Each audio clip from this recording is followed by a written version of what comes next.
Od piatku do nedele sa konal v Levoči v poradí druhý medzinárodný homeopatický seminár, ktorý podporila Slovenská akadémia klasickej homeopatie. Lekári i odborníci merali cestu do historickej metropoly Spiša aj kvôli prednáškam známeho amerického homeopata Kima Eliu. V oblasti medicíny, ktorá sa stáva čoraz známejšou, sa pohybuje 22 rokov. Americký lektor zaujal myšlienkami, zaujímavou komunikáciou i bohatými skúsenosťami. Mojím cieľom je pokračovať, vytvoriť tradíciu takýchto väčších kvalitných seminárov, homeopatických seminárov v Levoči. A sú tu ľudia zo Slovenskej akadémie klasickej homeopatie a veľká časť aj českých homeopatov. Homeopatický seminár zaznamenal úspech už v lani, keď sa tešil veľkej medzinárodnej odozve. Niektorí českí kolegovia nás veľmi chválili, že tak by sa to malo robiť aj v Čechách.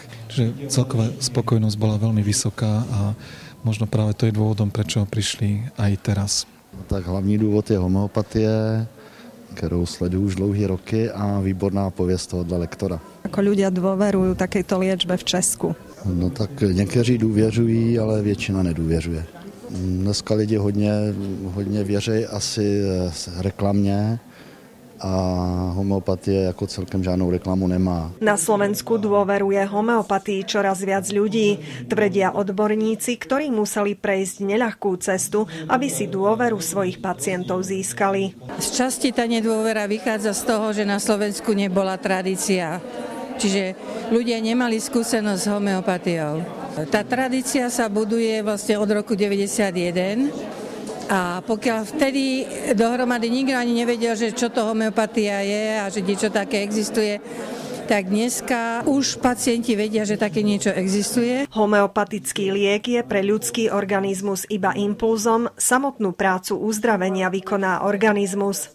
V mnohých prípadoch dokáže človeka stimulovať natoľko, že sa vylieči aj z nevyliečiteľných ochorení. Ľudia zisťujú, že klasickým spôsobom ich ťažkosti často neodchádzajú a hľadajú ďalšie možnosti, ako si pomôcť. A jedna z veľmi úspešných a efektívnych metód je homeopatia. Homeopatika sú liekom na duševné i psychické ochorenia. Je to však aj záležitosť ekonomických faktorov, ktoré ovplyvňujú duševný stav ľudí. Musíme žiť podľa istých životných princípov, najmä morálnych, a aplikovať ich vo svete. Je to veľmi dobré pre zdravie ľudí. Ak budeme konať dobro, môžeme priniesť obrodu tomuto svetu, tvrdí Kim Elia. Je potrebné viesť ľudí k tomu, aby základné princípy života pochopili a vnášali ich do ňoho. Na otázku, či je súčasná populácia vystavená stresu oveľa viac ako kedysi, Kim Elia odpovedá: Nemyslím si, že máme viac stresov ako ľudia kedysi.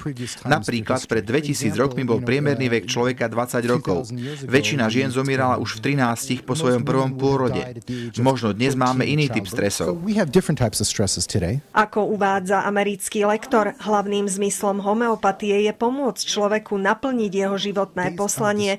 Ľudia by teda mali podľa slov Kima Eliu využívať homeopatiu predovšetkým na šírenie dobra na tomto svete. Seminár s medzinárodnou účasťou Levoču opäť zviditeľnil.